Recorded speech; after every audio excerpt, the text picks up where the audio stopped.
Good evening and welcome. I'm Doris Wise Montrose, President of Children of Jewish Holocaust Survivors. We are honored tonight to have as our guest Daniel Greenfield, also known as Sultan Knish, blogger extraordinaire. This event is another collaborative effort between the David Horowitz Freedom Center and Children of Jewish Holocaust Survivors. By working together, our two organizations have been able to bring the community some incredible speakers, and tonight is no exception. I would like to mention some upcoming events that you may be interested in. On April 22nd at the Lux Hotel, Children of Jewish Holocaust Survivors is hosting another in a series of panel discussions with participants we have come to affectionately refer to as the CJHS Quartet. The title of this panel is The U.S., Iran, Israel, and the Bomb. Our quartet is made up of retired Commander Jennifer Dyer, Professor Avi Bell, Rick Richmond, and Omri Sarin. This should be a very provocative evening. The David Horowitz Freedom Center will be hosting at their Wednesday morning club luncheons John Stossel on April 23rd, Charles Murray on April 30th, Robert Spencer on May 16th. In the past, they have hosted such speakers as John Ashcroft, Karl Rove, Colonel Alan West, Michelle Malkin, and the late Andrew Breitbart. The luncheons are lovely and provide a rare opportunity to meet and hear these individuals on a very personal basis. Our speaker tonight is one of the most prolific, diverse, and respected bloggers and writers of our time. There is not a single day of the week without a post on his blog, Sultan Knish, and as a Shillman Fellow of the Horowitz Freedom Center, he has at least one article each week on front page, if not more. Every one a jewel of knowledge. As an indication of the impact of Daniel's work is his recent designation as a hate group by the Southern Poverty Law Center. Putting aside for a moment how such a designation is an act of incitement against Daniel's personal safety, that they consider his words to be hateful, therefore tells us just how important his work is.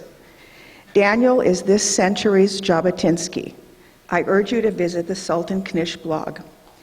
Please turn off your cell phones and other electronic devices. We will have a Q&A after Daniel's presentation, and it is with great pleasure that I introduce you to Daniel Greenfield.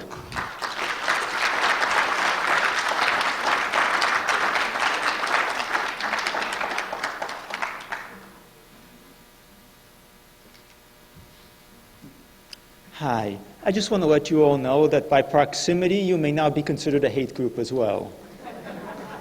I don't know if this can get you any tax-exempt status for that, but go for it. We're here to discuss a topic that very rarely gets covered in the news, Israel.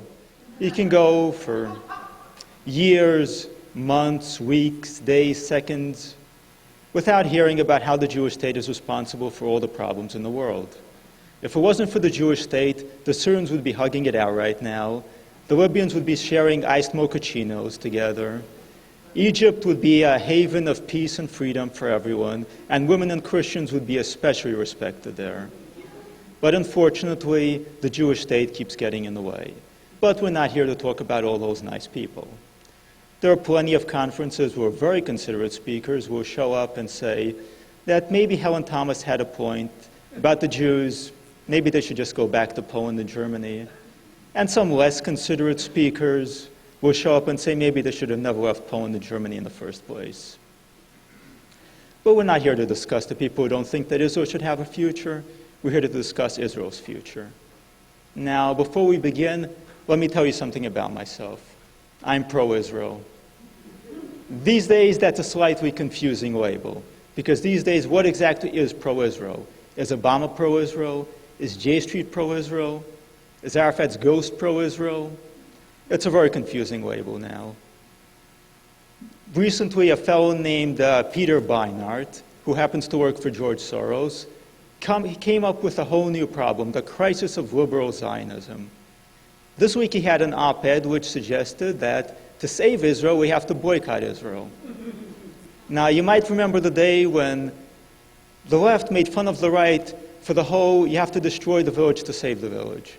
Well, now liberal Zionism has come up with a new one. You have to destroy Israel to save Israel. That's the only way to stop Israel from being Israel. But of course, Peter Beinart insists that he's not anti-Israel, he's a liberal Zionist. He's a new form of pro-Israel. There's the kind of pro-Israel that actually supports Israel, and there's the liberal Zionist that's anti-Israel. Now, you may have heard of a fellow by the name of Oliver Sacks, who was a neurologist, who wrote a book called The Man Who Mistook His Wife for a Hat. He could write a similar book about Peter Beinart, the leftist anti-Zionist who mistook himself for a liberal Zionist.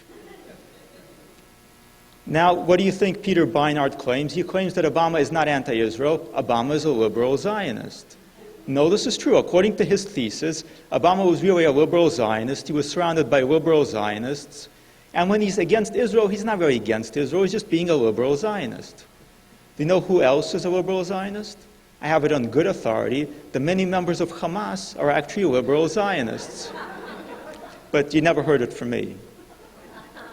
Now, another fun thing that recently happened, a charming mentally ill man by the name of Gilad Atzmon, who basically claims that Jews are the devil, was rejected by some Palestinian groups for being too anti-Semitic. Now, you know you're really anti-Semitic when the Palestinians say, you're too anti-Semitic for us. But what they claimed was that he was so anti-Semitic because he was a Zionist. In their galaxy, this actually makes some kind of sense. But you know, if we actually assume that what they meant was that he was a liberal Zionist, suddenly this makes a lot of sense. But to get back to the issue, there are two kinds of pro-Israel these days. There's the old-fashioned kind of pro-Israel that supports Israel and believes it should be able to defend itself. And there's the new kind of Israel which believes that it shouldn't. I'm the old-fashioned reactionary kind of Zionist. I support Israel. I believe it should be able to defend itself. And let's discuss how it might be able to survive. Israel, as we all know, began as a dream. If you will it, it is no dream. Well, we willed it, and now it's around. But dreams come in two stages. The first is the falling in love stage. That's the stage where you think that once you attain your dream, everything will be fine. There will be no more problems. Life will be perfect from then on. That's where Israel began for the Jews. But then there's a second stage of the dream. That's the marriage stage. That's the stage when you realize, yes, there are going to be problems. Yes, there are going to be difficulties. Yes, there are going to be bad days. But the sum of it is worthwhile. That's sort of where we are now. But Israel is still in the early marriage stage. It's still in the stage where we're asking, can we do this for another 10 years, another 20 years, another 40 years, another 50 years? That's where Israel is now. We have the dream, but we're not all that sure that we want the dream in the first place. And there are a whole lot of liberal Zionists telling us that maybe the dream was a bad idea in the first place.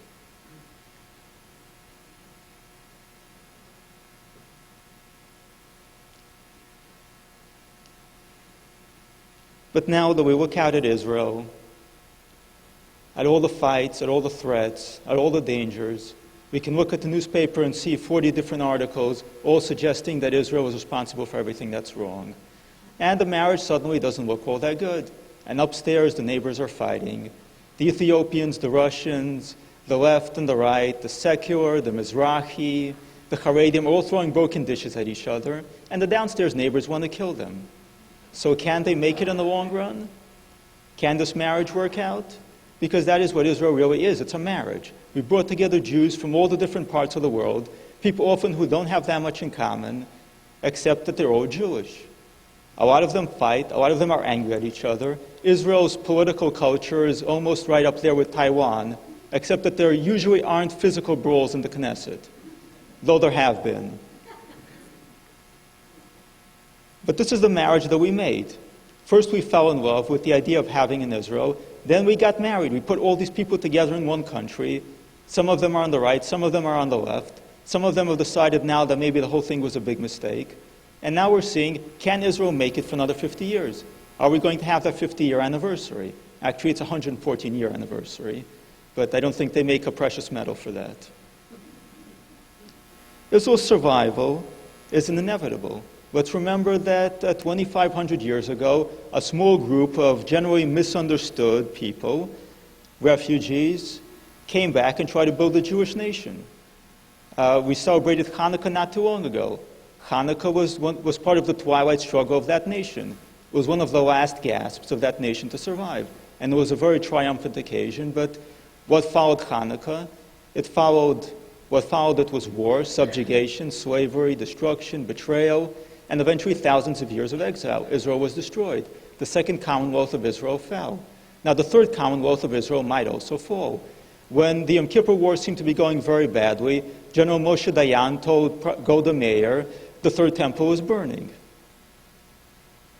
We're not too far from the stage where the Third Temple might actually be burning, especially as East Jerusalem is on the table, ready to be parceled out and divided to our partners in peace, who the only thing that they're missing is East Jerusalem, and once they get it, then they'll stop shooting rockets, they'll stop carrying out terrorist attacks, they'll stop stabbing soldiers, and everything will be fine. All we have to do is give them East Jerusalem. Everything will be fine after that.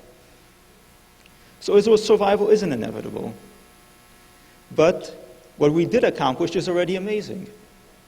300 years ago, how many of our ancestors thought that this dream could be made real, that there could actually be an Israel that we could travel to, that we could get on a plane and take a short plane trip to? Not as short for you guys over here on the West Coast, but still, it's accessible. We can live the dream. But the question is, will the dream survive? And that's the real question. Because when you're caught up in a dream, as I've said, you don't see the future. You see the right now, what you can have. But there's also another type of situation where you don't see the future. That's when you're caught in a nightmare. Now, a nightmare is a crisis mode. That's when you can't think about the future. You're stuck in the right now. There are too many problems, there are too many challenges, and we've all been there from time to time. We're surrounded by problems. We're trying to get through this minute, this hour. If we can get through the next hour, if we can get through the hour after that, then we can get through the day, and that'll be okay. Well, you know, guess what? Israel's been living that way for some time now. If you think Israel's political culture is a little insane, even by California standards, there's a reason for that. Israelis are very much carpe diem. They're living in the moment. They're not thinking very far ahead of the future. Israelis re-elect the same people who messed up everything 4, 8, 12 years ago, and it's welcome back, Qatar. Netanyahu, Barak, Peres is back. Peres has risen so many times from the grave that he should be considered a savior. He's been buried politically over and over again, and he's back talking about the new Middle East and nanotechnology. As Israel's political culture is this constant series of reunions. You either know them because they were originally prime minister, or because they were the sons of somebody who held office. Because there is no real long-term memory. Israel is living in crisis mode, and now we can see out of this crisis mode right now. Many of you may have never visited Israel, but you're already in Israel. If you see a sign that says, if you see something, say something, you've already been to Israel. 20 years ago, these signs didn't exist here. They existed in Israel. Because in Israel, if you saw something, you had to say something because it would be a bomb. In the United States now, I can get on the subway train and I see a big sign, if you see something, say something. Because New York is now more like Israel.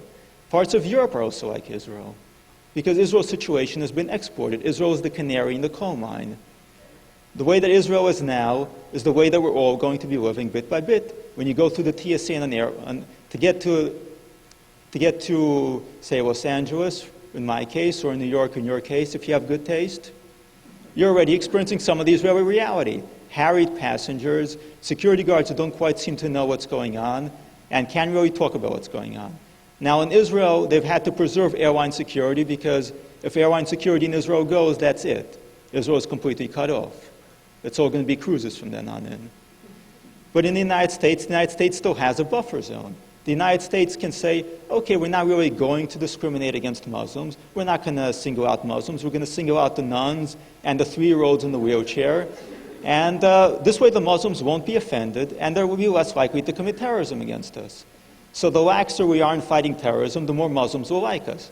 This is actually the platform of the Democratic Party, by the way. This is the foreign policy of the Obama administration. The weaker we are, the more they'll like us. Speak really, really softly and carry a small, unsharpened pencil.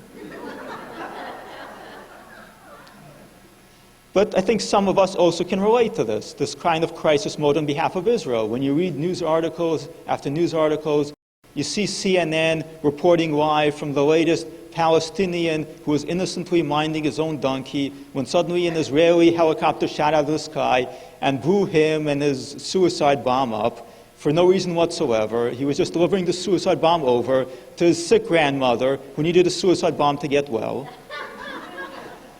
But we can get into this crisis mode when we see this happen because it's overwhelming. There's delegitimization on one side. There's a boycott on the other. You've got activists demanding that we boycott Israeli cosmetics. You've got others breaking windows. You've got Jewish children being killed. You have violence and hate all around us. So we can sink into that crisis mode a bit too. And we can wonder, can Israel survive? Is there any hope at all? There is hope. Do you know why? Because Israel has come back more times than Shimon Peres has.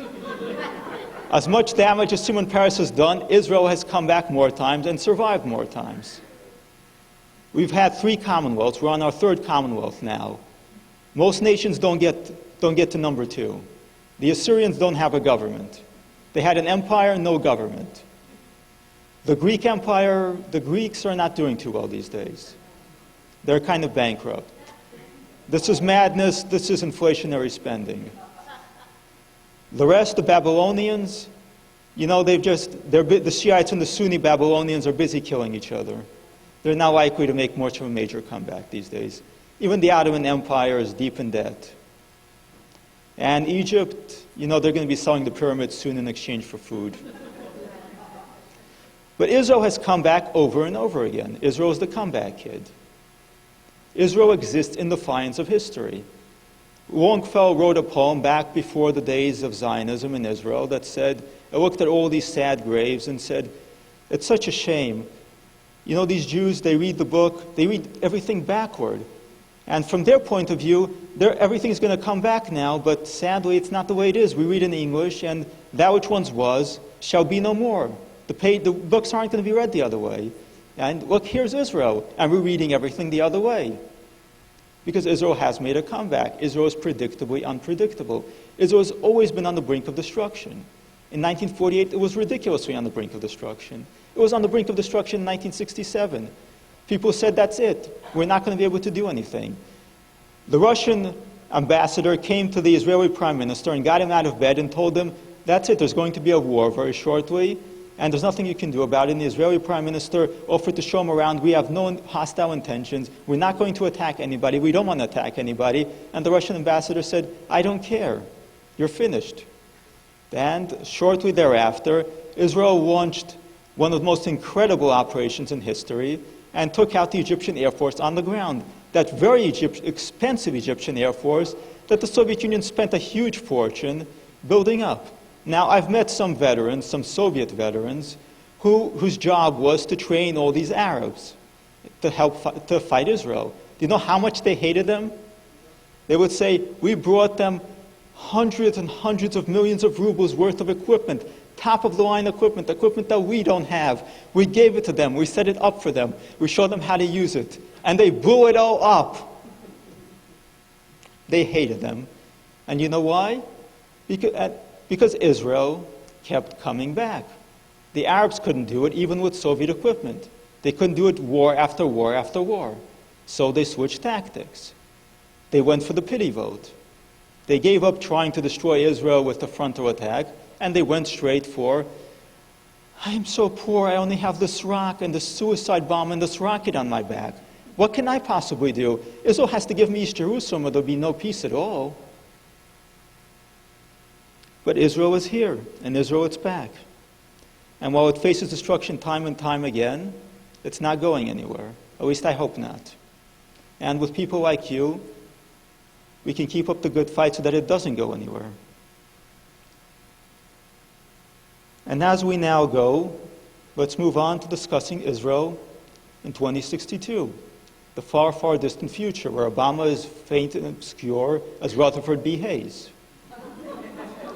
The question is, how is Israel going to get over there to 2062? How is Israel going to get to that future?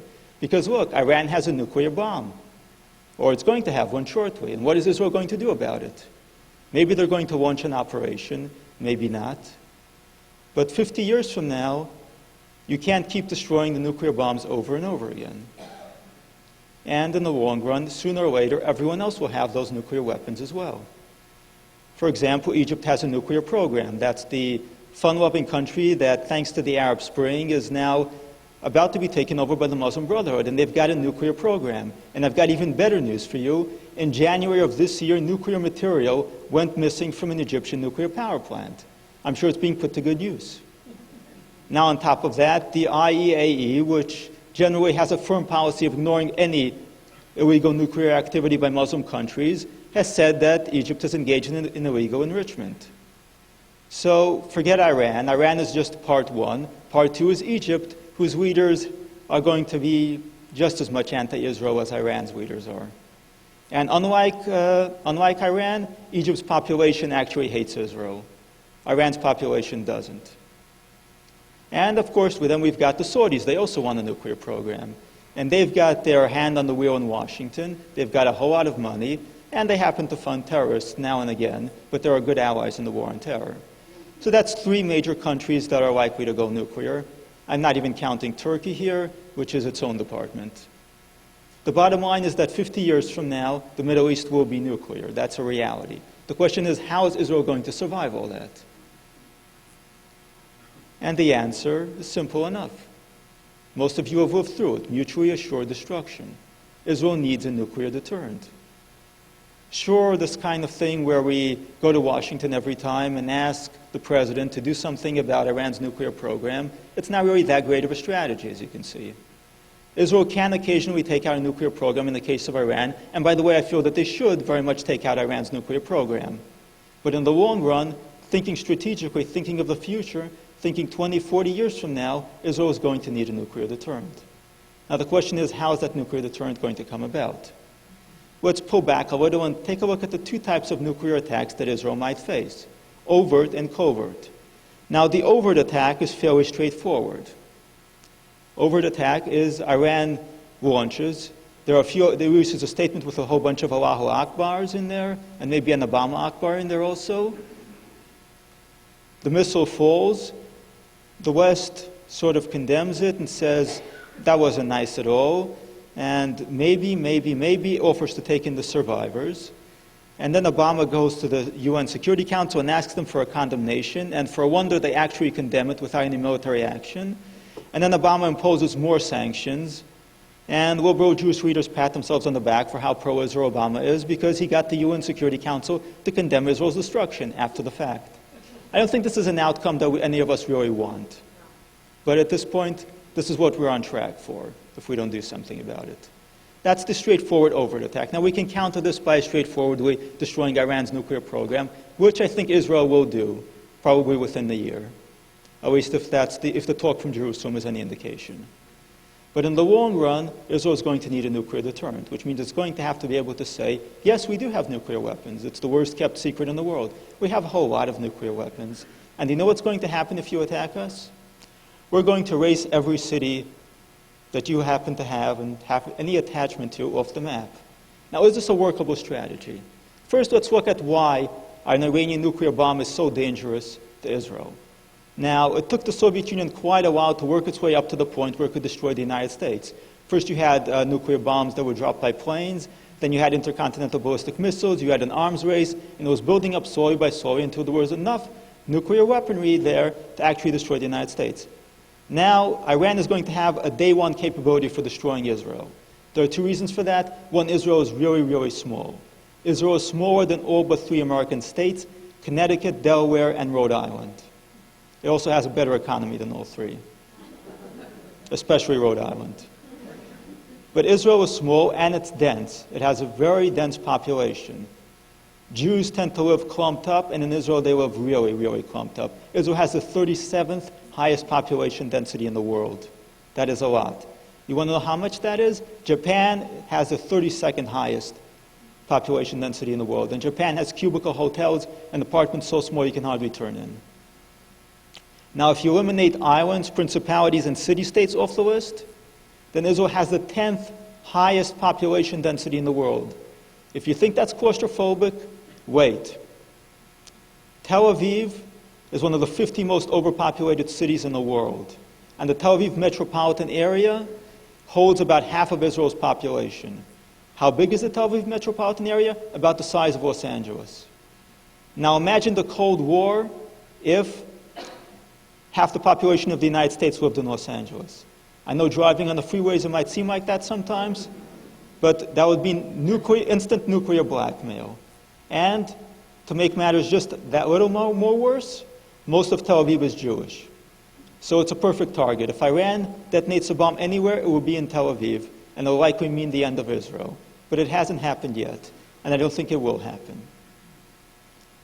Just to reassure some of the people in the audience. Because there's also a flip side to this. Do you know something fun about Iran? Over 10% of its population is based out of Tehran. Also, Iran, you might not think to look at it, but it has a majority urban population, which means it is vulnerable in turn. Now, not all of Iran's population lives in the cities, and they do have a lot of cities, but Israel reportedly has a lot of nukes. And if you take out those cities, even if you take out Iran, you've basically crippled Iran's political, military, scientific, cultural, and religious elite. They cease to exist as a country, and they happen to know this. Now, Ahmadinejad is crazier than a raccoon floating in a barrel of wine, but he's not really making the decisions anymore. And sure, they talk about how much we love death, we want to marry death, we want to have death's babies. But tell you what, don't believe it. Here's how I can tell you why. Have you been to Gaza? Anybody been to Gaza? No. But Gaza has some amazing mansions. And those mansions, they belong to the leaders of the Fatah and Hamas movements. Now, people who live in huge, huge mansions, looking over by the sea, sipping wine that they're not supposed to have, with 4 Mercedes in every garage, those people don't love death. Now, Iran, the Iranian elite, the clerical elite, these guys are not living in sackcloth and ashes. These guys run the Iranian economy. They like the good things in life. The Muslim Brotherhood in Egypt, the guys who finance all this, the Saudis, they like the Lamborghinis, they like the good life. People who like the good life do not love death. The biggest myth that Islam has created is that it loves death. It does not love death. It sends mentally ill people, it sends disgraced women, it sends people who are drugged up, much like the Japanese kamikaze pilots were, to blow themselves up, to make a point. Any of us is prepared to die. Any of us. No, they're not. When was the last time a Hamas leader blew himself up? When was the last time the son of a Hamas leader, the daughter of a Hamas leader blew himself up? It doesn't happen. Most of the people who blow themselves up are marginally affiliated with them at best. Often they're completely unaffiliated. Sometimes they have medical problems. Often they have psychological problems. They do not love death, but they want us to think that they love death.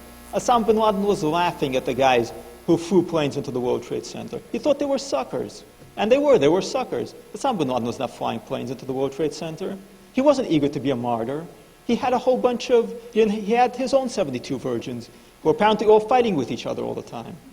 He was not into this lifestyle. These people want to live. They want us to think that they don't care. They're bluffing. And the thing to do is to bluff them right back. You love death? We love death even more. You want to try and destroy us? See what happens. It's called mutually assured destruction. You know what? It worked in the Cold War, and in the Cold War we weren't up against courageous peasants and workers. We were up against the commissars, living like czars, having all the good stuff in life. These people did not want to die. Khrushchev did not want to die. Stalin did not want to die. Andropov did not want to die. These guys wanted to live. The Hamas leaders, the leaders of Iran, they want to live. And the reality is that there's a checkmate. If they have nuclear weapons, we have nuclear weapons. But the checkmate depends on one thing. It's not enough to have a weapon. If Pee Wee Herman has an AK-47, that doesn't make him dangerous. He's still Pee Wee Herman. That's not a deterrent. For there to be a deterrent, character, personality, and perception matters more than anything else. The United States before World War II looked pretty intimidating. Why would the Japanese bomb Pearl Harbor? What were they thinking? Well, they were thinking that the United States was weak, that it was a paper tiger, that it wanted to avoid confrontation very badly, that it had stayed out of World War II because it was afraid it could be intimidated. So bomb Pearl Harbor, push the United States around a little, and the United States will give you everything they want. They were wrong, obviously, as they learned to their own nuclear dismay, but this is how nations that want to go to war with you normally think. They don't think, wow, those people are so brave. they'll stand up to us. No, they think these people are weak and cowardly. They're not going to do anything. If we attack them, they'll run away. They'll hide under the table. We don't have anything to worry about from them at all. And that is where the deterrent part comes in. The Soviet Union thought this way about the United States. And we had to show them that we were willing to go to war. We were willing to stand up to them over the Bay of, at the Cuba blockade. We weren't going to allow nuclear missiles to go up in Cuba. And once Khrushchev understood that we weren't going to be pushed around anymore, that was it. From then on, it was a perfect stalemate. There wasn't going to be any more pushback. The problem is that Israel has kept allowing itself to be pushed around and around and around and around. I mean, at this point, Israel is fighting for the right to build homes in East Jerusalem, which the world insists on describing as a settlement, which it is a settlement. It's the oldest settlement known to man. It's about 5,000 to 6,000 years old. That is really, it's the granddaddy of the settlements. But Israel has allowed itself to be pushed around. When there's a casualty, when there's a civilian casualty, Israel says, oh my God, we're torn up about this. Our soldiers need psychological counseling after this. We would never do this on purpose. We would never kill a Muslim civilian on purpose. Well, if you want to have a nuclear deterrent, you have to be able to say, we are willing to kill millions of Muslim civilians. And that sounds pretty horrible, of course. It is pretty horrible. We would be killing millions of people, and plenty of them are innocent. The way to avoid having that happen is to bluff really, really well. If we bluff really well, then we never have to get to that point. That's the problem here. You know what the motto of the Strategic Air Command was? The command that was going to drop all those nuclear missiles and end the world effectively, according to the left? Their motto was, peace is our business, which is really a crazy motto. How is peace our business? We're deploying nuclear weapons. You know, we're all here. None of us got blown up by nuclear missiles. Their business paid off really, really well because the United States demonstrated that it could not be intimidated. Now, let's say the United States had unilaterally gotten rid of its nuclear arsenal. If Jimmy Carter had been twice as crazy as he was, and he'd been around for 30, 40 years in the White House, the United States had unilaterally dismantled and said, we're not going to have nuclear missiles, and there were a lot of people who wanted the United States to do this. What would have happened? Well, we would have had a nuclear war. We just wouldn't have been the ones fighting the war. We wouldn't have been the ones launching missiles. We would have been on the receiving end. Because what the Strategic Air Command understood was that the threat of killing millions of people is sometimes necessary to save millions of lives. And that way you don't have to kill those people. That way those people don't have to die. And this is the bottom line that Israel needs. Israel needs a nuclear deterrent. Taking out Iran's nuclear program, it's good for now, but over the long run, thinking of the future 5, 10, 20 years from now, Israel is going to have the perception that it is not just committed to the Samson option, that it is 100% committed to the Samson option. So what is Israel going to be like in 2062? Think of America in 1962. There are going to be some similarities. Israel is going to be in a Cold War with what is likely to be a Muslim caliphate. Maybe by that time the Muslims will say, okay, this whole Islam thing hasn't worked out. Let's all become secular liberals. Let's have female prime ministers and bikini competitions and gay bars in Mecca. You know, it could happen 50 years from now. You never know. But most likely Israel will be between a caliphate and it will have very little Western support because by that point a number of European countries will have gone almost entirely Muslim, certainly above the 50% mark. So expecting support from there is a dead end. Expecting support from the United States, who knows? I don't know what the United States is going to be like in 50 years because the trajectory is hard to plot. And frankly, I like the United States. I don't want to plot its trajectory in 50 years from now. So Israel is going to have to be dependent on itself. And the way to protect itself is not going to be going to Washington and saying, and getting up at AIPAC and saying Iran is a huge threat. I mean, this is fine for now. It doesn't have a future. Maybe the United States will figure out that its interests are in resisting Islam. Maybe. I would like very much to think that will happen. But Israel has to act. It has to think of a future where it's not going to have the patronage of the United States, just as it lost the patronage of France a while back. And that means Israel is going to have to be a lot like the United States in 1962. It is going to have to be the country that is holding back the tide of darkness. And it's going to have to be doing that with a nuclear deterrent. Now, I mentioned two forms of attack, overt and covert. Overt is the official statement, Allah Akbar, missiles go up. The covert one is Iran or Egypt or the Saudis, who are wonderful allies, will meet with some of the terrorist groups that they fund and say, here are some nuclear materials, go and do what you want. And then a suitcase nuke goes off in Tel Aviv. Now, maybe this doesn't kill a few million people, maybe it only kills 100,000. That's already bad enough in a country of 8 million. which means Israel's nuclear deterrent has to go beyond merely just covering a direct attack. It has to cover situations where they're not clear who did it, which means every Muslim country must be on the receiving end. Now that sounds very belligerent, and you know what it is. It is very belligerent. But you know what it does? It turns the tables. Now, what did the Muslim countries do to Israel? Israel won several wars. It was ahead of the game. Israel was strong. Now, how do you win a fight? You turn your opponent's strength into a weakness. You turn your own weakness into a strength. Now it suddenly wasn't a bunch of Arab armies fighting Israel. It's these poor nationalistic guerrillas who just want their own homeland and all of Israel. How could you not feel sorry for them? They turned Israel's strength into a weakness. Now Israel's strength was that it had potence. It had mobility. It could do what it wanted. Then every single thing that Israel did was condemned. Whatever Israel did, anything it did, was condemned. And what Israel did in response to that was basically shut everything down. It started double-checking everything, triple-checking everything, rethinking everything, and being afraid to actually do anything. And this, by the way, is what happens in abusive marriages, where you get berated and belittled a lot. You start to shut down, and you start to question everything you do. So Israel went into that mode. Israel went from being strong to being weak. Its strength became a weakness. Now a nuclear bomb is strength. All these countries that want to have a nuclear bomb think this is potency. This will allow us to do anything we want. We are going to be in charge when we have a nuclear bomb. But no. Now we have to turn their strength into a weakness. We have to turn their sense of potency, their sense of power, into a weakness. And how do we do that? Instead of having power through a nuclear bomb, they now just enter themselves into a conflict with Israel that has no possible winners. You can't win this. As those of you who have seen the movie War Games know, you can't win a nuclear conflict. But Israel doesn't need to win the nuclear war. That's the thing. Israel isn't expanding. For Israel, a stalemate is enough. A nuclear stalemate is just fine for Israel. Israel doesn't need to expand. So what Israel needs to do is to checkmate.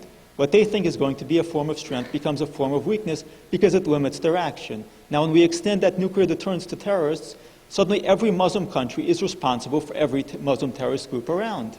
If a Muslim terrorist group carries out an attack, they're going to be on the receiving end. If they don't alert Israel ahead of time, if they know that somebody is crazy enough to provide them with nuclear materials, they have to stop them or tell Israel, because the alternative is a nuclear war that will end up destroying them.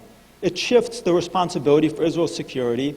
It shifts the control of power over to Israel. Now, where do all these terrorist groups come from? They're funded by most of the same countries that want the nuclear weapons. So now they have a choice. They can have nuclear weapons or they can have terrorists.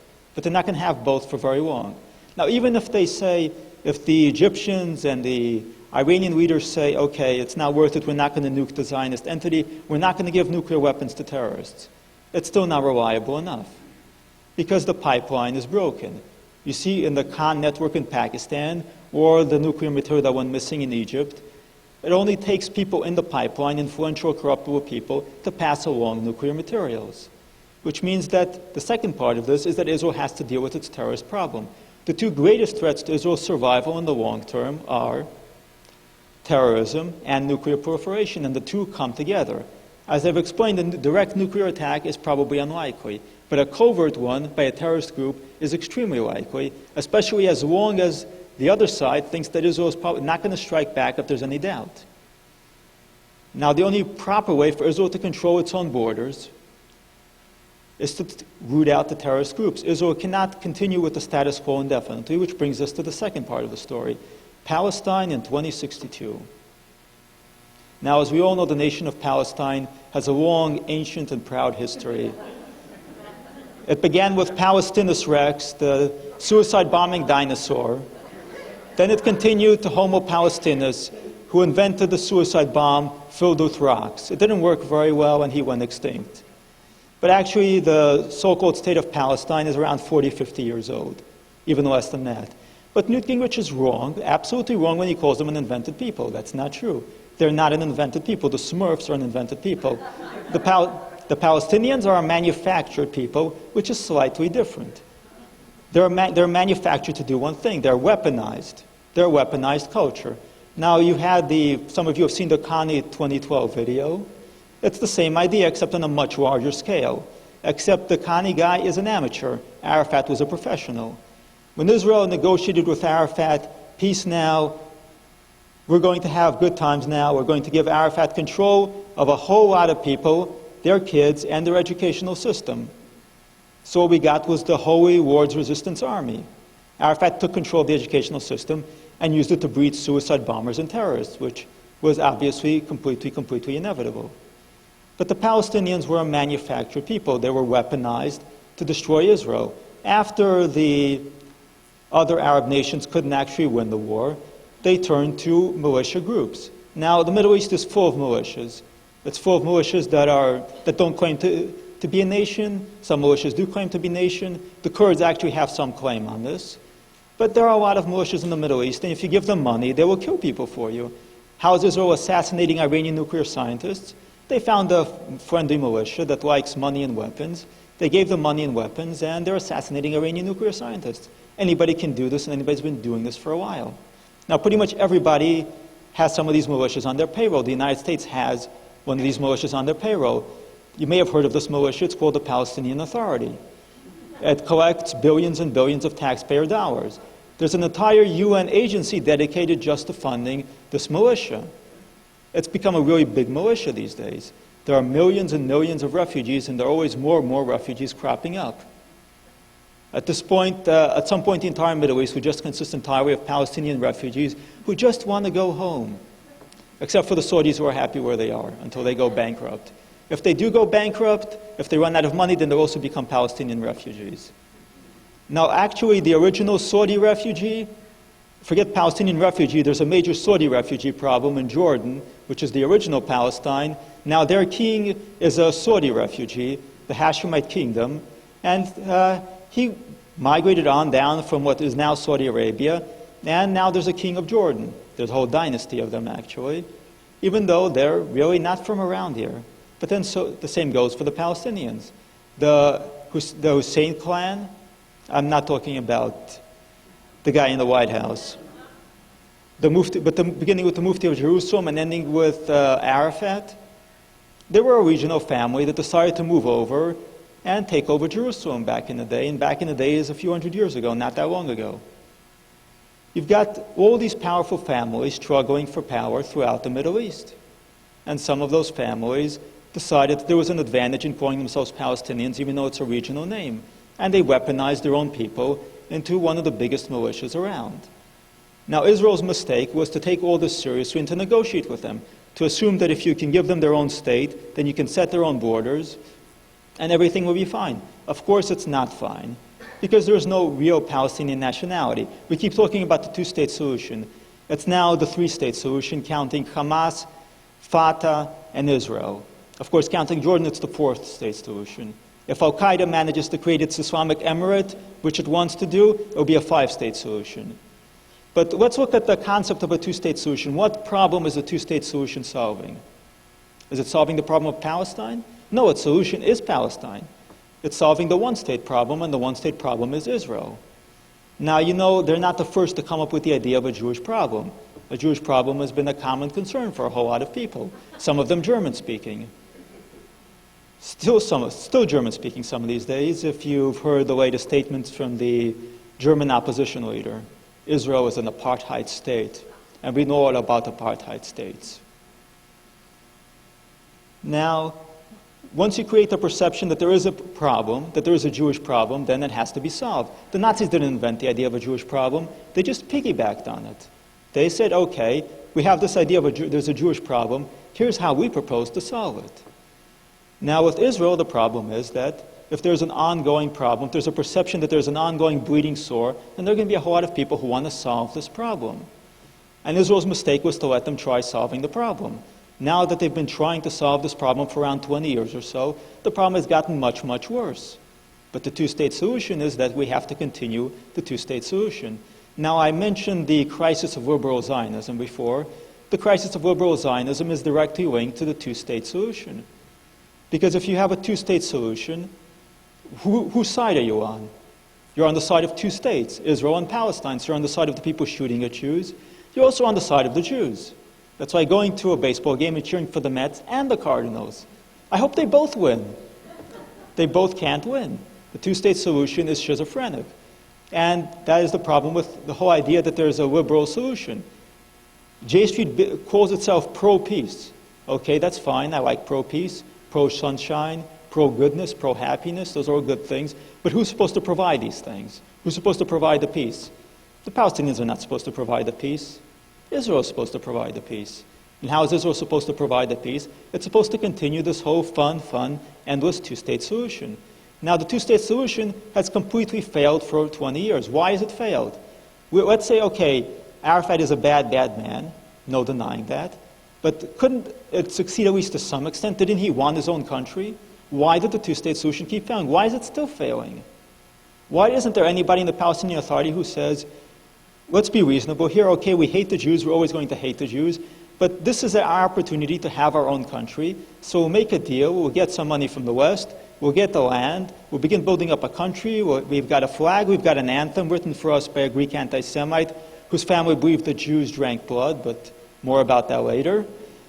We've got our anthem, we've got our flag. Why not have a country? Why is the two-state solution constantly failing? It's supposed to fail. The two-state solution was never meant to succeed. If you take away nothing else from this, just take away this. The two-state solution is the gateway to the one-state solution. Just like Obama's bailout of the banks is the gateway to nationalization. The two-state solution is meant to fail. Now, autonomy, the original thing was autonomy. There's going to be an autonomous territory. That was a gateway drug. You know, you talk about gateway drugs. That was a gateway drug to the two-state solution. The two-state solution is a gateway drug to the one-state solution where we pour everybody into the same country. And it's just like Lebanon or Kosovo, and we're going to have a designated, maybe Jewish president and a designated Muslim prime minister. And this is going to last for about 5 years until it all goes to hell, just like Lebanon does every 5 years. And the one-state solution, what is that the gateway for? The no-state solution, which was the original plan all along. Syria takes over, Egypt takes over, they gobble up the land. All the Palestinian nationalists whose hearts bleed for Palestine will retire in Paris along with Arafat's wife because they're not idealists, they're not nationalists, they're opportunists. All of this was a scam, it's been a scam all along. And this creates this kind of commitment. The thing is, have any of you ever bid in penny auctions? Do you know what that is? The idea is simple enough. You just start small. You make a small commitment. You've seen this with gambling. You start with $1, then $10, then $100. You wouldn't normally just plop down $100. You wouldn't gamble $100 straight off. You escalate the commitment. Then it's 1, then it's 5, then it's 10. First, it's giving them a little space in Jericho, give them control of the territories where the Palestinians already live, then give them Gaza, then give them East Jerusalem. You escalate the commitment. And if you've been doing this for 20 years, then you can't think of another way to function anymore. You're already committed fully to this approach.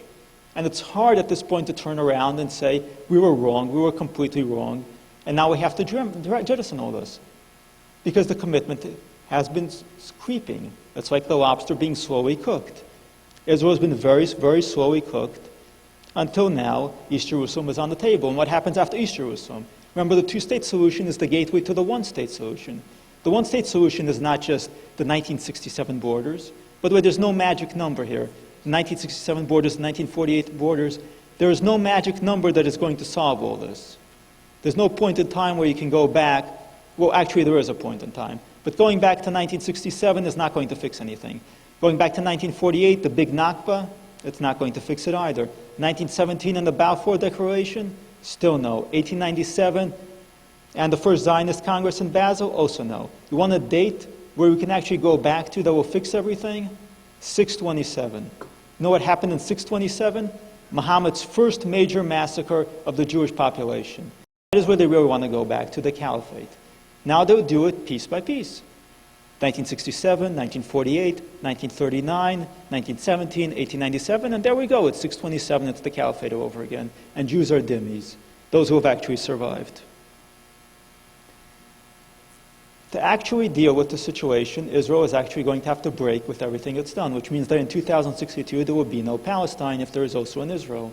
There will either be no Israel, or there will be an Israel and no Palestine.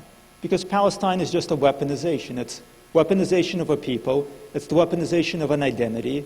But its ultimate goal is not to create a nation state. If they had wanted that, they could have had it now for quite a while. Its goal is the destruction of Israel. The Palestinian identity, there is really no Palestinian identity that is detached from Israel. If you cut away everything that involves Israel, there would be no Palestinian identity, because there is nothing there. It's just the dark side of Israel. It's like the stalker. It has no unique identity. It has just one governing obsession, Israel. Its poetry, Israel. Its anthem, Israel.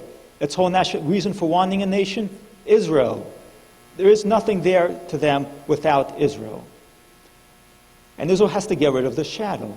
Israel has to do what it should have done all along, which is instead of bargaining is one of these stages of grief until at some point you get to acceptance.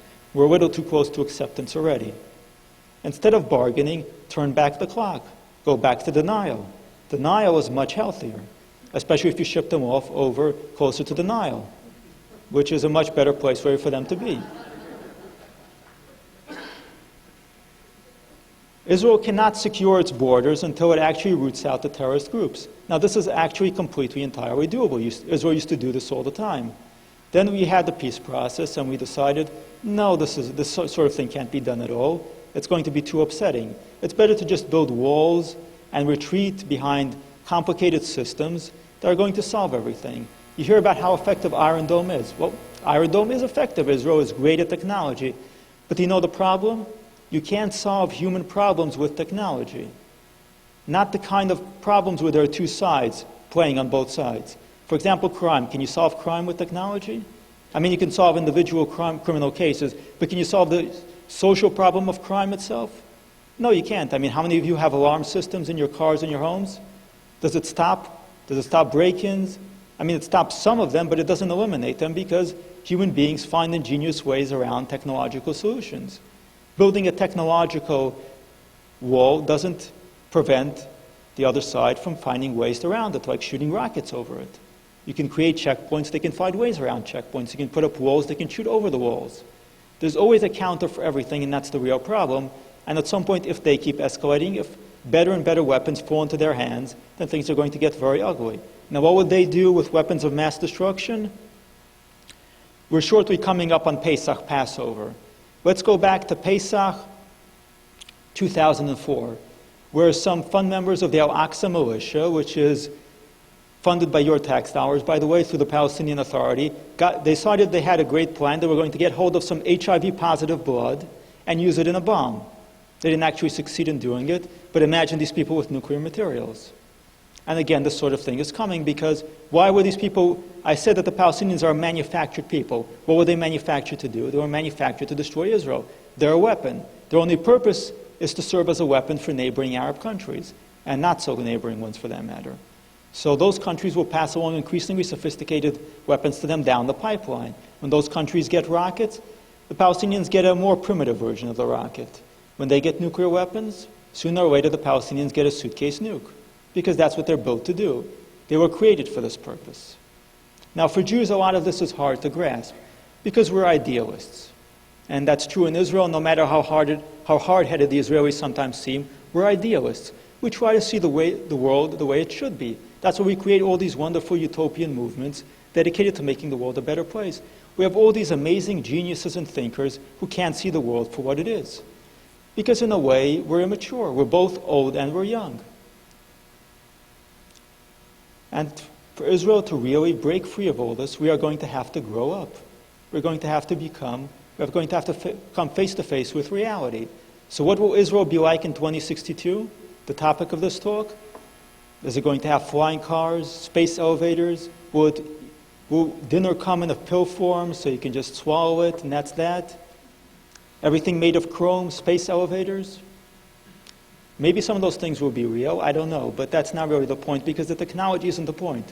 For Israel to survive, it has to change in personality and in character, not in technology. So Israel is going to have to grow up. Now, what does growing up mean, really? As children, as teenagers, we see things in black and white, good or bad. No compromises. We want the ideal. We want to be ideal.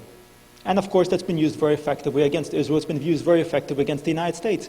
How is the war on terror undermined? Abu Ghraib, Guantanamo Bay. Now we're the bad people. We wanted to be the good guys. We wanted to be the cowboys. We wanted to be the heroes. Now suddenly we look like the bad guys, and we can't handle it.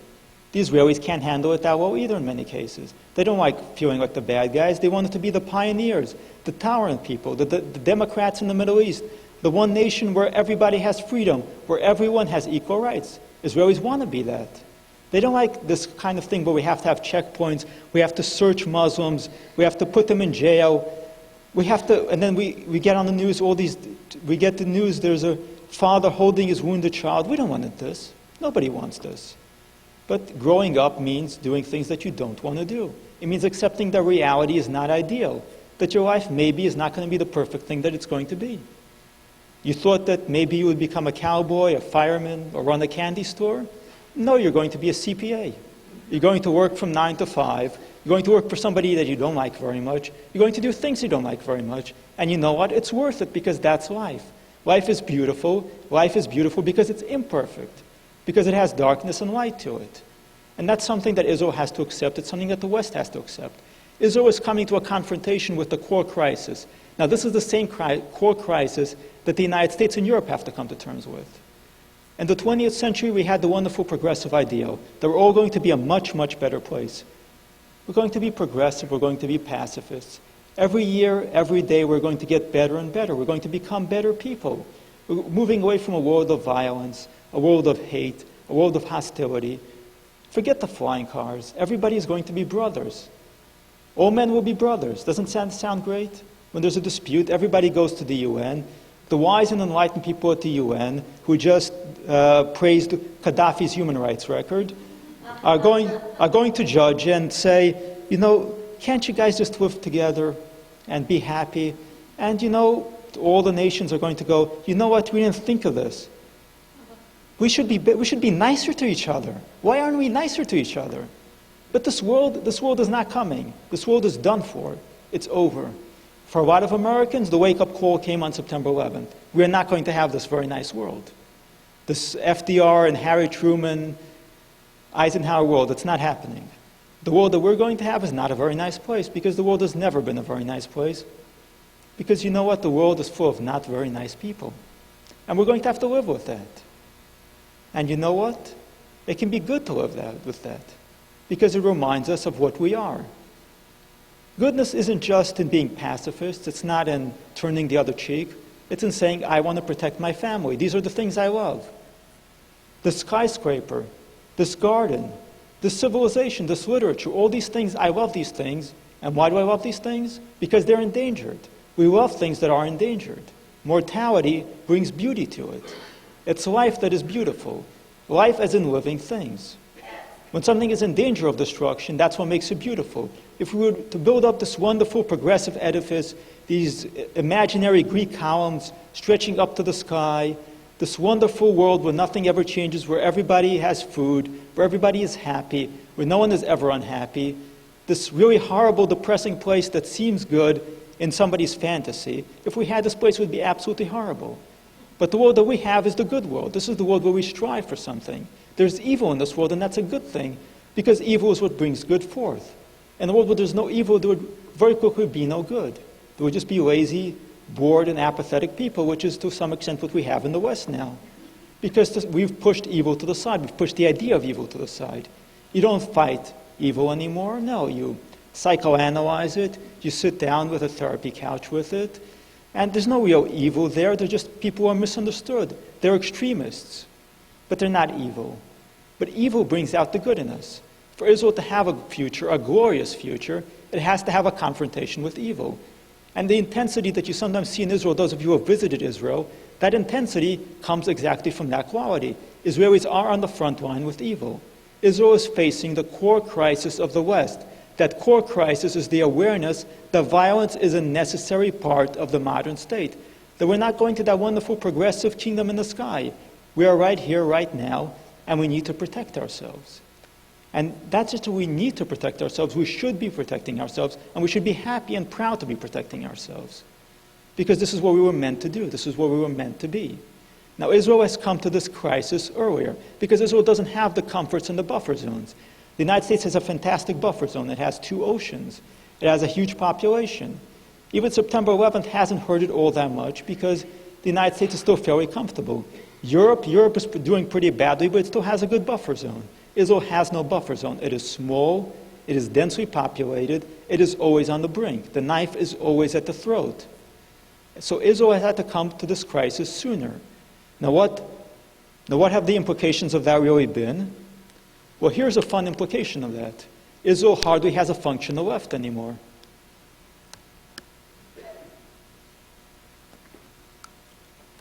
Now, that may come as news to some of you, but for a moment, imagine if the Democratic Party was down to about 6, 7 congressmen. Anybody for that? Now, in Israel, that actually happened. The Labour Party, the old original ruling party in Israel, the big Labour Party, is down to a handful in the Knesset. There was a joke that you couldn't even bury it because you don't have enough people for a minyan.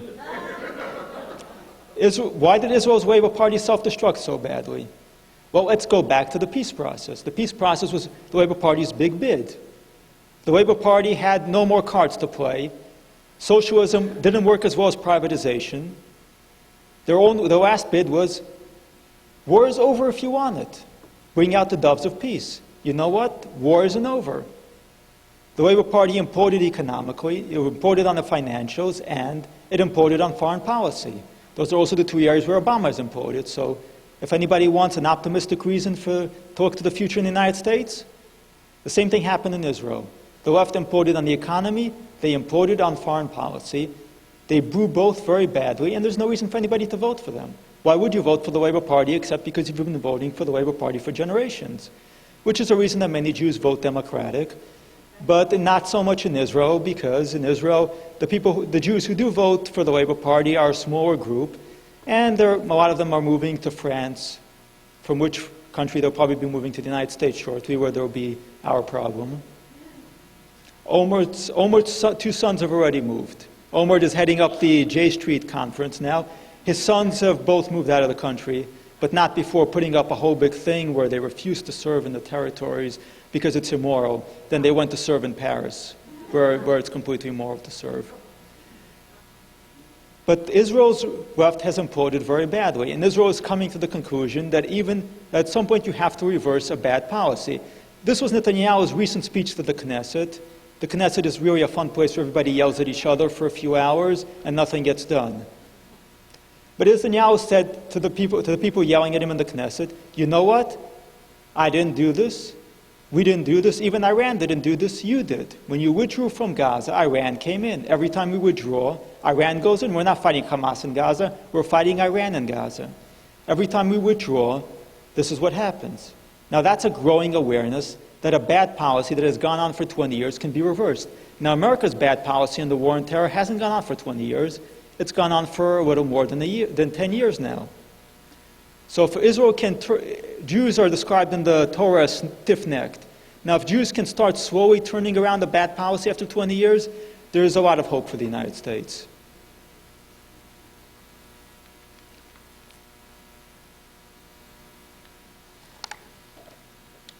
Let me check on how much time I've got. I think I went way over my time.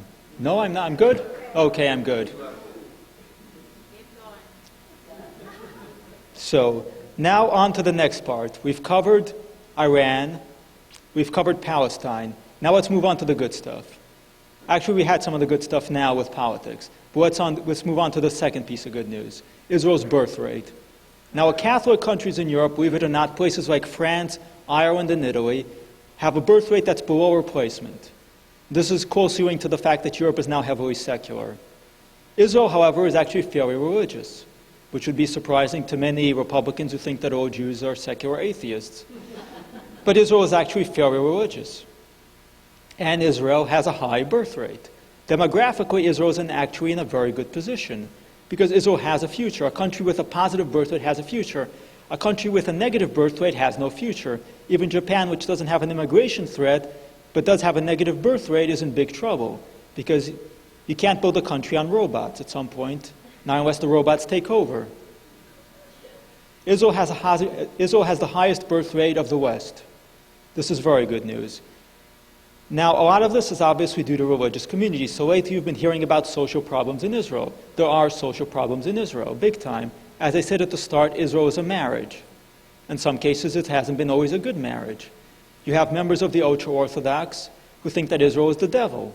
Not all of them by any means don't believe what you hear in the media, but there are quite a few of them that do. The larger problem is that you have two communities which produce a high birth rate, mainly ultra-Orthodox and Arabs. Now, both of those communities produce a high birth rate because they're separatists to some extent. Now, the doomsayers say that Israel is doomed to be somewhere between Mea Shearim and Nablus. That's not really true. What's been going on in Israel is more complicated. Now, in the past few months, the media has been really blowing incidents with the ultra-Orthodox, or what's being called the ultra-Orthodox, out of proportion. I don't really agree with the term, but we'll use it for convenience sake. What's actually happening is something very different. What's happening is that the ultra-Orthodox are slowly moving toward a middle position on Israel. Now, that's actually a very good thing. Jews are very slow to adapt and slow to change our minds on something. When we go for something, we stick to it. We vote Democrat, we keep voting Democrat. Now, some ultra-Orthodox decided that Israel was a bad thing at the start of the state, and, they've stuck to their guns. But at the same time, the number of people, there were two, generally speaking, Orthodox responses to Israel. On the one hand, you had the national religious camp that said it's the footsteps of the Messiah. On the other hand, you had some in the ultra-Orthodox community who said basically this is the devil. Now, what's been happening over time is that people have been moving closer and closer to the middle. Why have they been doing that? Because unconsciously, somewhat against their will, they've been becoming Israelis. They don't know it for the most part, but they have.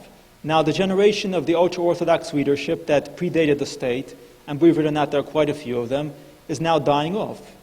The people who are taking over are Israelis. They're Israeli-born.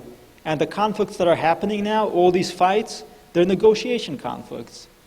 What the ultra-Orthodox did originally was what they did in every country. They said, well, we're just living here. This isn't really our country. We're just in another ghetto.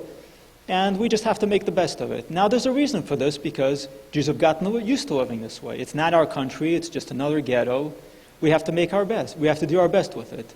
But now they've been coming around closer to the point where they're going to take ownership of the country.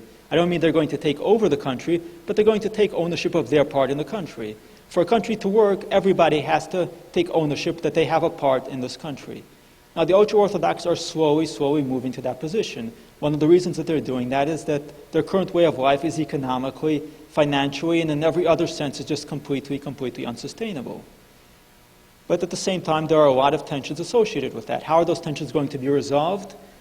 It's not going to be that easy. So let's fast forward again. Let's step into that time machine. I think there's a door back here somewhere. A staffer will show you around after the show. We'll go over to the year 2062. How has this all sorted out? Well, for one thing, there are going to be a lot more beards in the Israeli Defense Force. Maybe even in the Israeli Air Force, though that's a long shot. But the Jews will have found a way to work something out. There was a time when Jews from different countries did not get along with each other. They're slowly learning to get along with each other. Elements of Ashkenazi and Sephardi, Mizrahi culture are blending together in Israel. If you've heard Israeli music, you've already heard that. Now the question is how the Orthodox are going to come in there. It's going to be a slow process. It's often going to be an uncomfortable process. Yes, there will be fights on buses. There will be a lot of general unpleasantness. But you have to look at the big picture, which is that this is a process. And the end game of this process is that the marriage is going to get stronger. The marriage is going to work. And that's what this really is. You've got one party in the marriage that's been on the outs. Now let's look at the other partner in this marriage, the Arab community. Now it's a prized myth in some circles in Israel that the Arabs within Israel proper are completely different from the Arabs in Gaza. One can be integrated, the other can't. Well, I've got bad news. Hamas, or rather the Islamic movement in 48 Palestine, which is the Muslim Brotherhood as it's called within Israel, and the Muslim Brotherhood, by the way, is operating inside Israel, have been winning elections. They haven't been winning too many of them, but they're capable of winning elections. So if the current situation continues, you're going to have Muslim Brotherhood members not just in the parliament in Egypt, you're going to have them in the Knesset in Israel, and won't that be a lot of fun? The problem is that the situation is completely unstable. As long as the Gulf oil states can continue funding the Muslim Brotherhood, and as long as the Muslim Brotherhood is going to expand its influence, then the demographic problem becomes much more serious. You've had all these leftists who said, we can't possibly remain in Gaza. You know, what happens when Haifa becomes Gaza? You know what? It can happen. There was once upon a time, Haifa used to be Gaza. in 1947. It was actually a pretty bloody place when the Arabs were fighting over it. You know what? It can happen again. And with the Muslim Brotherhood, it will happen. Which means that Israel has to deal with its demographic problems, it has to deal with its social problems, but it also has to balance the reality of it. I was discussing earlier David Goldman's idea that Israel is going to have the largest birth rate and it's going to be healthy because of that. Well, we can't necessarily project birth rates that far into the future. What we can do, however, is look at the social issues here. Now, separatist communities, religious communities, are going to produce larger birth rates. That means we have to balance the ultra-Orthodox, we have to balance the regular birth rate, and we have to balance all that against the Arab birth rate. How is it going to do that? Europe hasn't found a way to do it. Now, Israel is part East and part West. It's part of the Middle East. It's also part of Europe. And Israel is going to have to find a third path. The Middle East has failed. Europe has failed. Israel is going to have to find a path of its own. The good news is that Israel is better positioned to do it because it has a good core birth rate. It has a highly religious population. Even the part that doesn't actually seem very religious is actually more religious than you would imagine. The vast majority of Israelis in survey after survey believe in God. They attend synagogue now and again.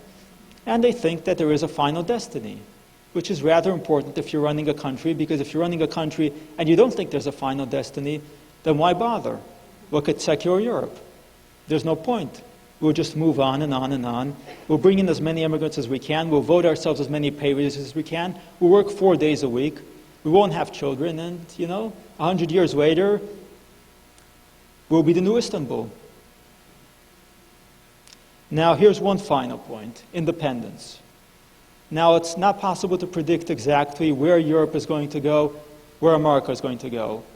But Israel originally started out being closely allied with France until de Gaulle came along, and then France went downhill, and Israel's relationship with France also went downhill.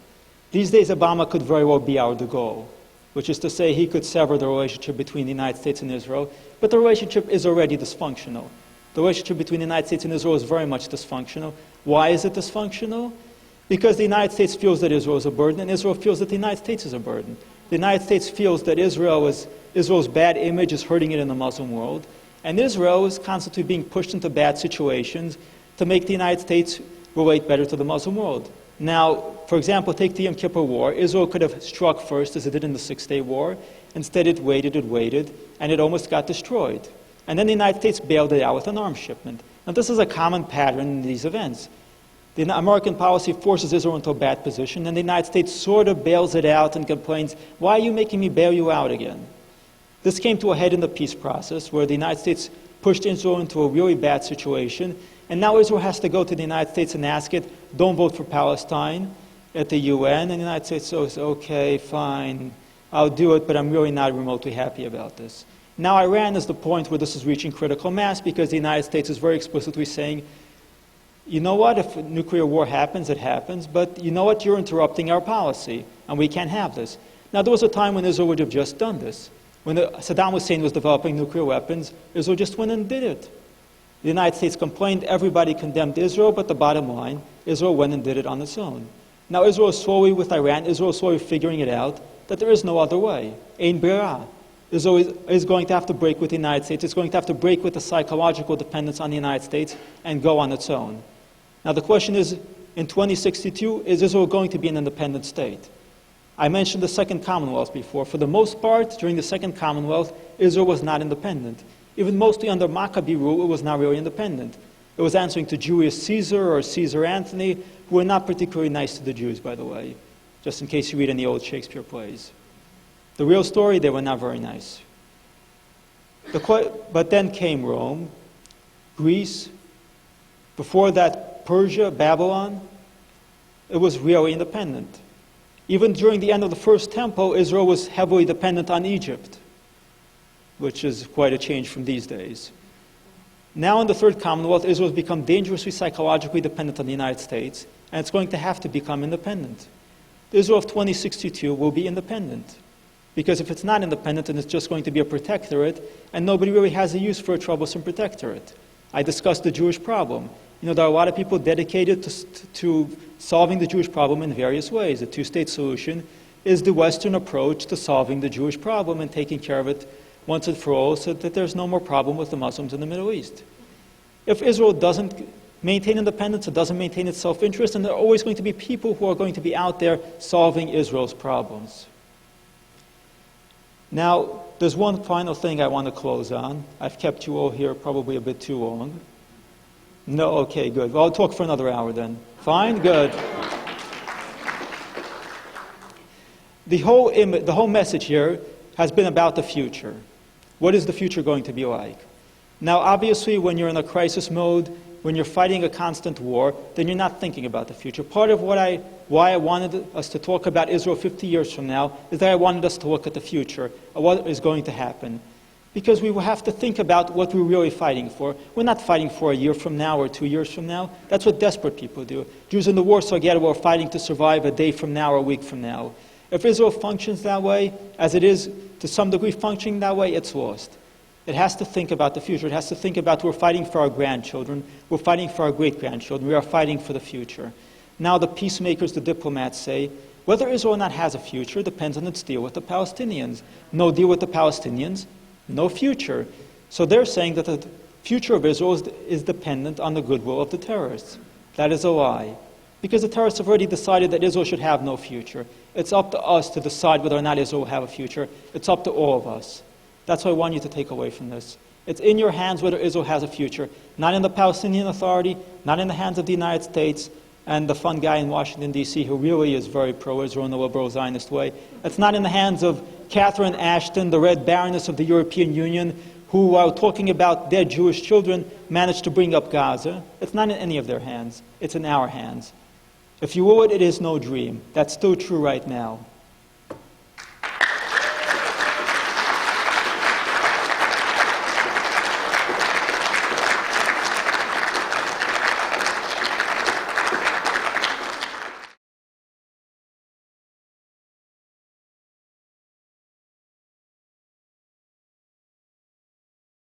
Ask anything. Do you want to know the chances of the Mets?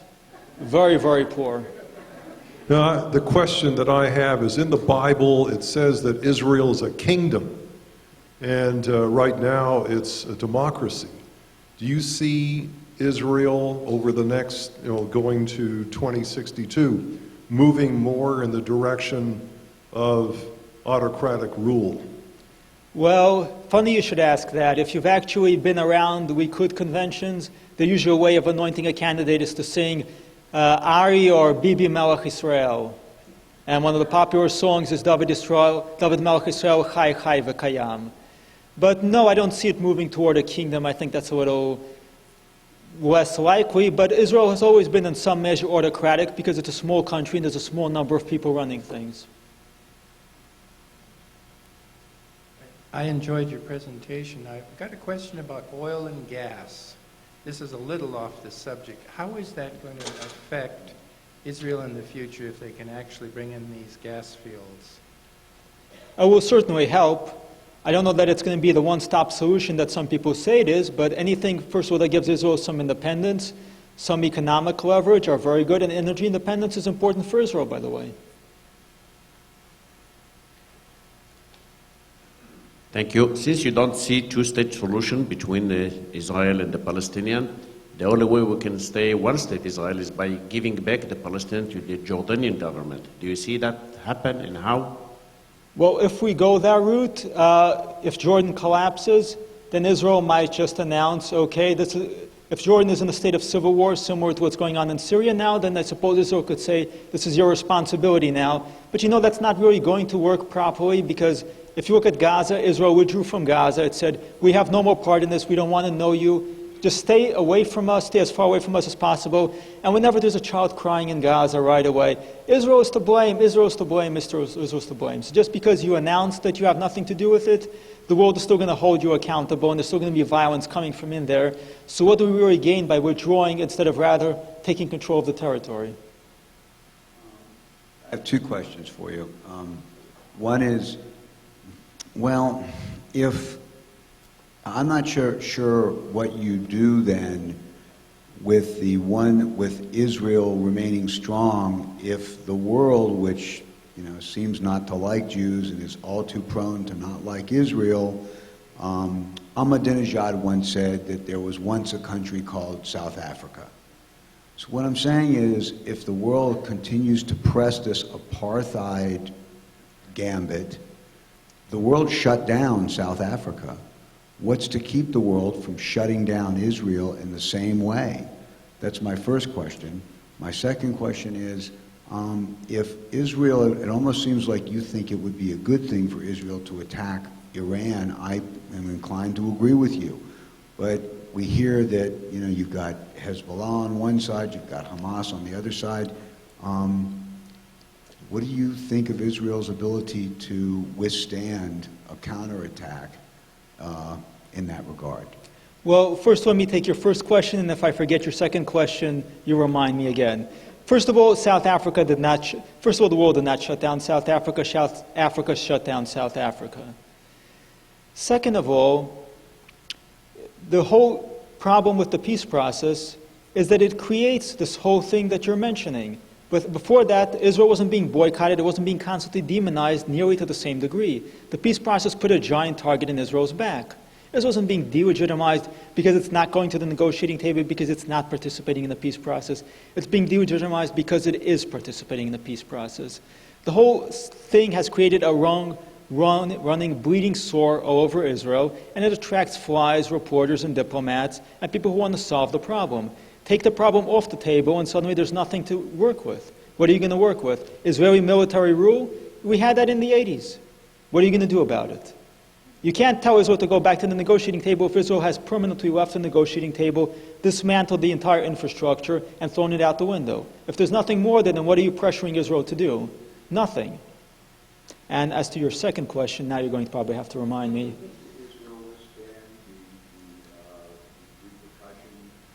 Okay, yes, got it. Well, first of all, Hezbollah is going to start shelling Israel sooner or later. They're not collecting those rockets and missiles in order to admire them, or because they're inadequate. Okay, maybe a little because they're inadequate, but they're not collecting them to admire them. They're going to use them sooner or later anyway. The question is a matter of timing. When the next Lebanese crisis happens and Hezbollah wants to show off, we'll begin shelling Israel anyway. You can't. It's not like Israel can go a particular route that will prevent it from being attacked by Hezbollah. There's no such way to go.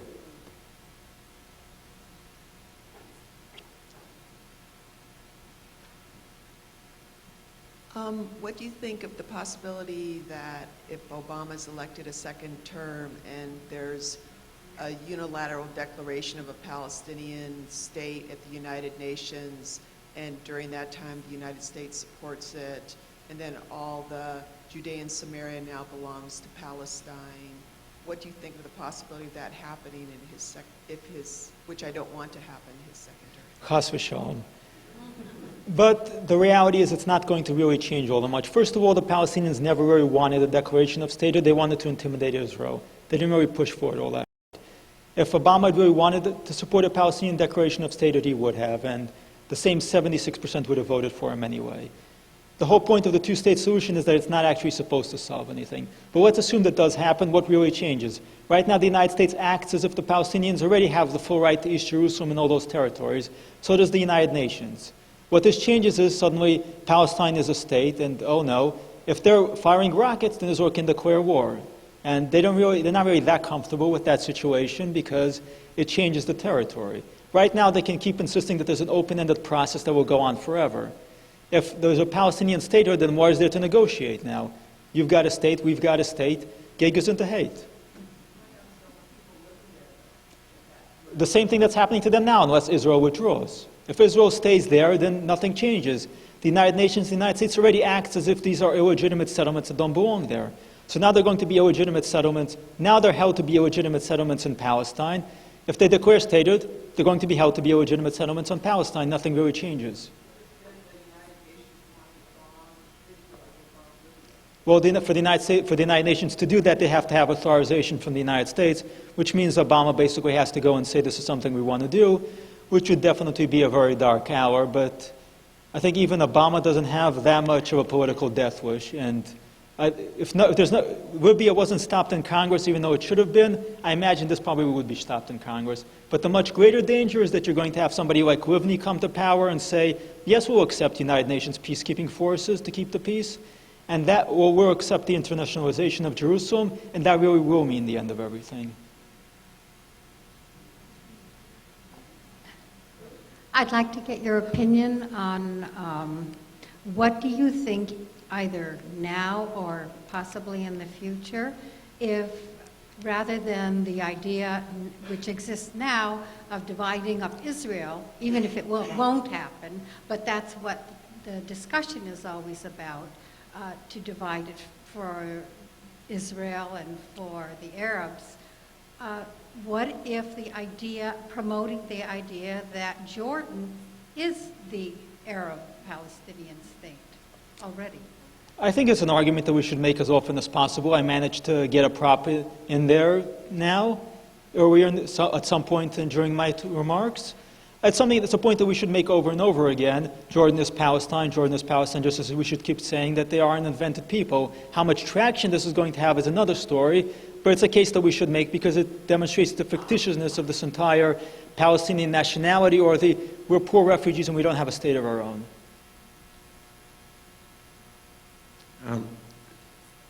To survive, must Israel retake Judea and Samaria, assert sovereignty over it, and can it do so?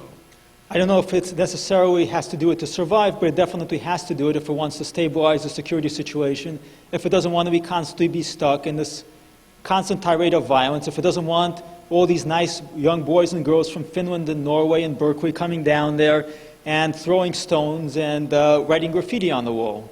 It has to stabilize the situation because otherwise there's an endless problem, and Israel is at the center of this big problem, and that problem has to be solved. If Israel retakes the territories, suddenly there's no problem. What's the problem? Oh, Israel is mean? Well, a lot of countries are mean. I've always wanted to ask you this. It's not a very serious question, but how do you write so prolifically and so much and so often? And there's two parts. The second part is, do you work on several columns simultaneously, or do you just come off the top of your head? It's an amazing thing that you do.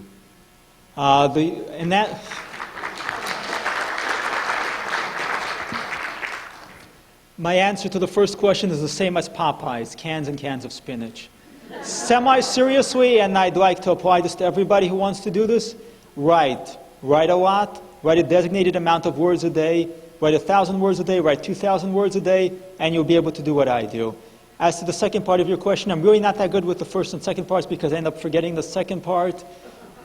So please remind me.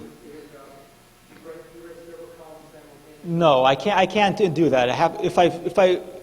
This is actually a problem for me. If I begin a column and I can't finish it, it just sits there like a lost orphan unfinished. And I have a lot of these sitting in draft, actually. Yes. Okay, I have one question. If Israel wants to take one decisive action in such a way that will solve once and for all the problems in the Middle East, because right now the Muslims have the perception that with time they'll finish with Israel. So the key thing is to make something to get this idea out of their mind. What is an action Israel can do, one decisive action that will take this idea out of their mind? That's a very good question. That was something I meant to address in the third hour of my talk. What Israel... When Egypt signed the Camp David Accords, which are basically worthless, but when Egypt signed those accords, what that meant was that Egypt acknowledged that Israel is not going anywhere. That's it. Israel is here to stay. When Israel signed the accords with the Palestinian Authority, what it said is, if you push us hard enough, we'll retreat. To show that Israel has staying power, it has to say, the Palestinians have violated the accords, we are not negotiating with them in any way, shape, or form. The Palestinian Authority no longer has any legitimacy whatsoever. The two-state solution has failed. Our discretion will take control of any territories if we feel like it, unless Egypt and Jordan feel like taking those territories maybe for us, and we'll negotiate that with them. But we're not going to negotiate in any way, shape, or form with any representatives of the Palestinian Authority, with Hamas, or with any bunch of crazy guys with beards and machine guns. That's it. And that will show that Israel has staying power because it's not going to be pushed out.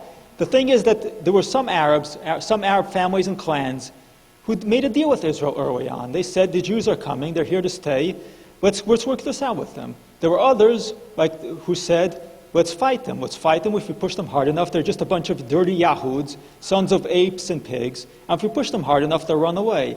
When Israel made the deal with the PLO, it said that the second part, the guys, the Holy War Army, the Mufti of Jerusalem, all those guys were right all along. If you push them hard enough, the Jews will retreat. My question to you is, first of all, thank you very much, you are amazing. And secondly, I wanted to know how destructive our liberal media and what we as collectively or personally can do to really stop them and introduce people to facts and the truth.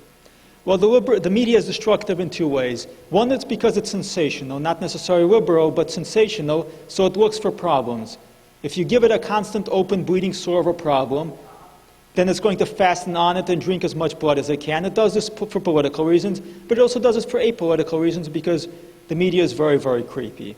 The second part, what we can do, first of all, we have to fight back against the consensus that's being pushed by a small number of people like Peter Baynard or J Street, that Jews are now on board with this, that Jews are on board with the two-state solution, Jews are on board with Obama, Jews are on board with the liberal approach.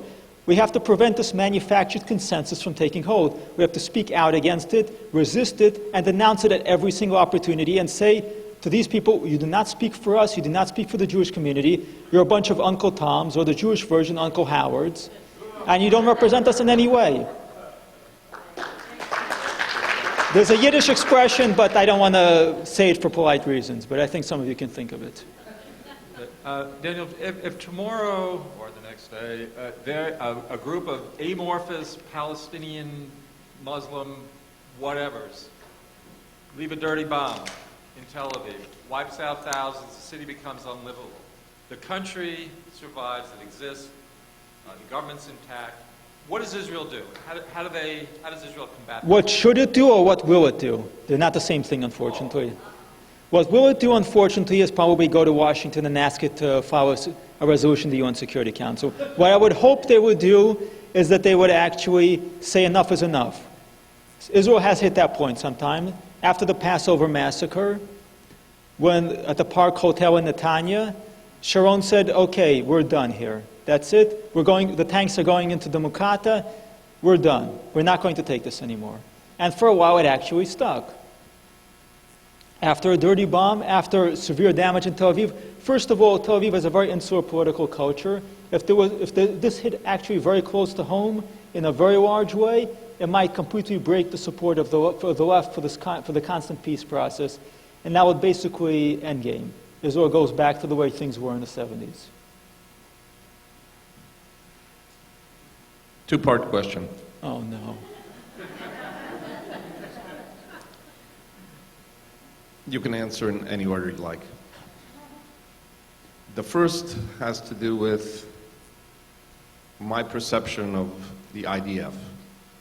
Overwhelmingly legitimate, good souls, quasi-liberal, but are willing to shoot a child carrying an explosive vest. They're being hindered in their actions by people like Barak.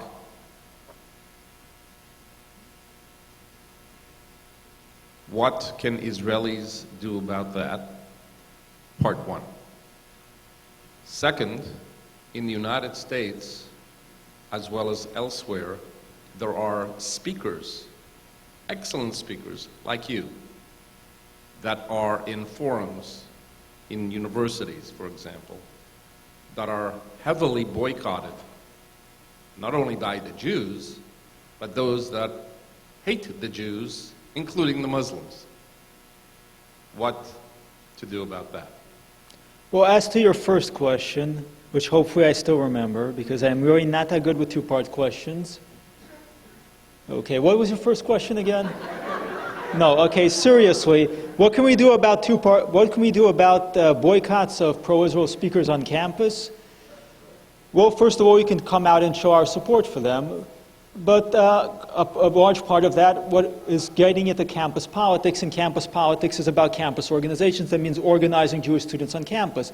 Muslim students are very organized on campus. The Muslim Students Association, there's a pamphlet out there about it, Muslim hate groups on campus, that you might find interesting. Muslim groups on campus have been organized for a while. The left is very organized on campus. Jewish groups are middlingly organized. You've got groups like Hillel, some of which are really bad on some campuses, but even the good ones are sort of, you know, Israel is a nice place. Why do you hate Israel? Why can't we all just get along? And you have to organize a more militant Jewish campus presence for those speakers to have their support, because without that, the speakers are going to come, they're going to be booed off stage, and there are going to be the usual lawsuits about how awful Muslim students are on campus, but it's not really going to make any traction. IDF. Well, as far as the IDF goes, again, you've got a somewhat similar problem because you've got a small number of groups like Maxam Watch who are very aggressively harassing soldiers. But the larger problem is this, that Israel has committed itself to Hezbollah, to the image war. Israel has committed itself to winning the image war, but the image war is not winnable. Israel can ship entire hospitals over to Haiti. It's not going to fix anything. Meanwhile, Hamas and whoever can use babies as human rights, as human shields. And the human rights people are going to come out and applaud for them, and the narrative is still going to shift their way. The problem is, Israel, let's say you're a PR guy for a movie star who has a drug problem. So can you fix the PR problem without fixing the drug problem? The drug problem is the peace process. The drug problem is Israel's whole idea that you can fix the PR problem without changing the facts on the ground. You can't do that. You have to change the facts on the ground to change the situation. Now, what's going on with the IDF, what's going on with the American soldiers in Afghanistan, operating under very tight rules of engagement, is this whole idea that we're going to win the hearts and minds of somebody or other.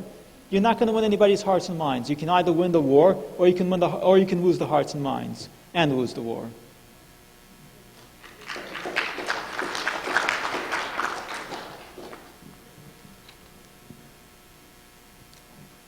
This has been terrific.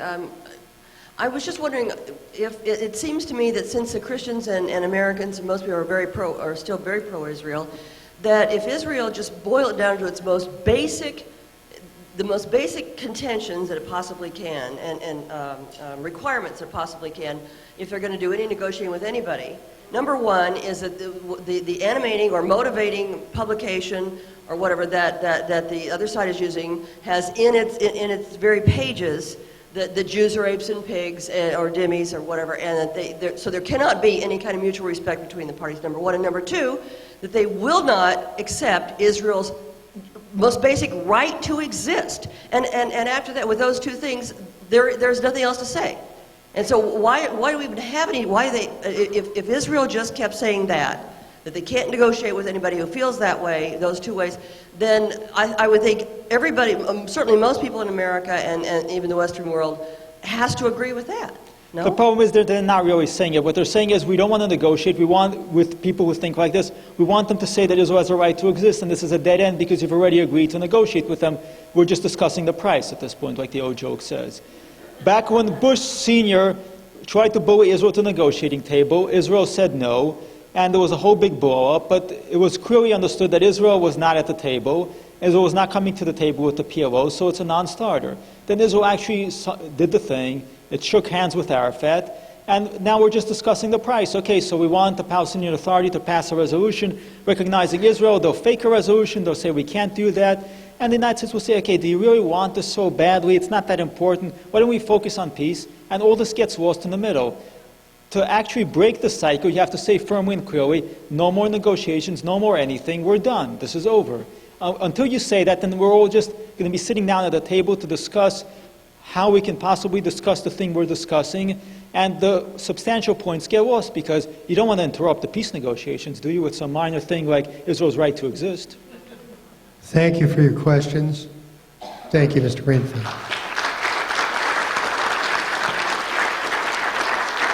Thank you all for coming out.